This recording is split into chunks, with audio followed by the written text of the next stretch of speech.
Assalamualaikum warahmatullahi wabarakatuh.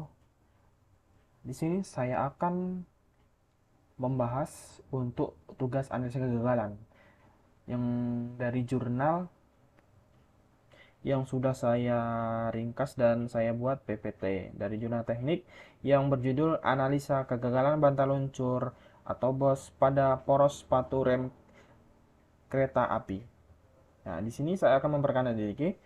Nama saya Andrea Nur Saputra dengan NPM G1C0181078 dan untuk dosen kampus saya yaitu Bapak Ahmad Fauzan STMT dari Universitas Bengkulu.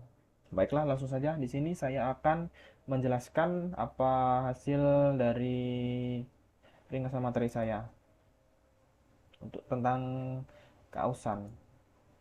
Baik, untuk pendahuluan. Jasa angkut kereta api yang diinginkan masyarakat adalah yang dapat berfungsi untuk mendekatkan dua atau lebih lokasi dengan jarak waktu yang cepat dengan biaya yang murah, sehingga mempunyai nilai sosial dan ekonomi yang tinggi. Untuk menunjukkan tuntutan tersebut, maka kehandalan operasi dan tingkat keselamatan yang ditentukan dari faktor pemeliharaan di samping disiplin dan keterampilan aparat yang menjalankan tugasnya, sehingga mampu melakukan efisiensi dan biaya operasional. Karena setiap gerakan operasional selalu menyebabkan pengeluaran biaya dan energi yang selalu berkaitan dengan biaya. Dengan ini, kerusakan secara kecil apapun dalam seluruh desain maupun mesin kereta api harus dapat ditanggulangi dan dikurangi melalui analisa kegagalan yang nantinya dapat mempermudah cara untuk menanggulangi, mempermudah untuk mencegah kerusakan-kerusakan tersebut. Di sini terdapat sistem pengereman pada kereta api. Pemegangan rem ini sangat penting dalam keselamatan, sehingga kerusakan komponen tersebut pada bagian sepatu rem akan dibahas di sini dengan kegagalan bantal luncur atau BOS blok sepatu rem kereta api yang berfungsi sebagai peredam pada saat pengereman berlangsung. Sebagai mestinya dan akibat fatal karena sistem pengereman roda menjadi tidak sempurna sehingga menghambat operasi yang berpengaruh terhadap masalah waktu, biaya yang dikeluarkan lebih besar dan yang utama dapat berdampak pada resiko yang terjadi pada kecelakaan. Selanjutnya untuk data yang saya dapatkan yaitu di sini ada bantal luncur pada poros sepatu rem yang mengalami kerusakan atau patahan terjadi pada rel kereta api. Ini merupakan porosnya, ini merupakan patahannya. Poros dan kerusakan bantalan pada poros sepatu rem rel kereta api dapat dilihat pada gambar. Nah, ini merupakan posisi dan kerusakan pada bantalan. Dan untuk penelitiannya dapat kita lihat di bawahnya ada pembesaran 9 kali dan yang bawah pembesaran 12 kali. Ini merupakan perambatan retakan pada bantalan luncur poros sepatu rem kereta api. Untuk pengujian struktur mikro dapat kita lihat.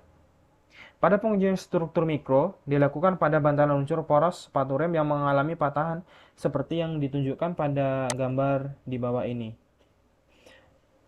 Struktur mikro, bantalan luncur poros sepatu rem yang sepatu rem kereta api yang terdiri dari fasa ferit atau yang berwarna putih dan perlit yaitu yang berwarna hitam.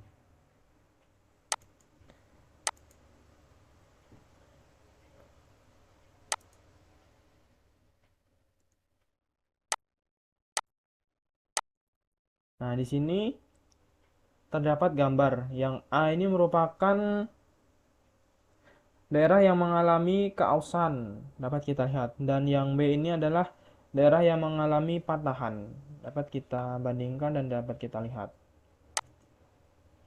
Sehingga didapatkan untuk pembahasannya. Dari pemeriksaan makro, menunjukkan bahwa bantal luncur poros sepatu rem mengalami keausan yang tidak merata pada permukaan luar pada bagian tertentu yang disebabkan adanya tekanan dari poros yang bekerja saat pengereman. Karena itu simetris atau miring, maka terjadi keausan dan retakan pada sisi bantalan luncur poros sepatu rem. Hal ini terjadi karena konsentrasi tegangan pada poros terjadi pada satu sisi saja, sehingga kerja poros tidak sesuai yang mengakibatkan munculnya retakan. Penggantian sepatu rem hanya dilakukan pada bagian yang mengalami kerusakan, sehingga terjadi ketidakseimbangan pada waktu pengereman. Hal ini disebabkan oleh adanya gesekan yang menyebabkan deformasi plastik secara mikro dan adanya tekanan dari poros yang menyebabkan deformasi plastik secara makro, sehingga terjadi proses pengerasan renggangan atau strain. Salah satu cara untuk mengetahui penyebab kegagalan tersebut pada komponen bantalan luncur poros sepatu rem pada kereta api yaitu dengan menganalisa tegangan yang terjadi akibat pembebanan yang pada saat pengoperasiannya. Untuk kesimpulan, di sini terdapat faktor-faktor penyebab terjadinya kegagalan.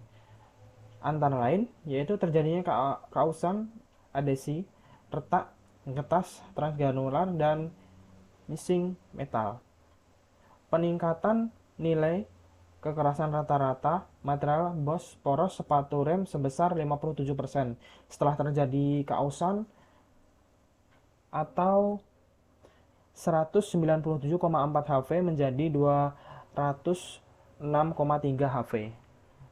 Dan yang C, adanya konsentrasi tegangan sebesar 1,3 menyebabkan peningkatan tegangan menjadi 21,32 kgf per mm kuadrat, sehingga mengakibatkan material IC 1100 pada bantalan luncur proses sepatu rem ini akan mengalami kegagalan.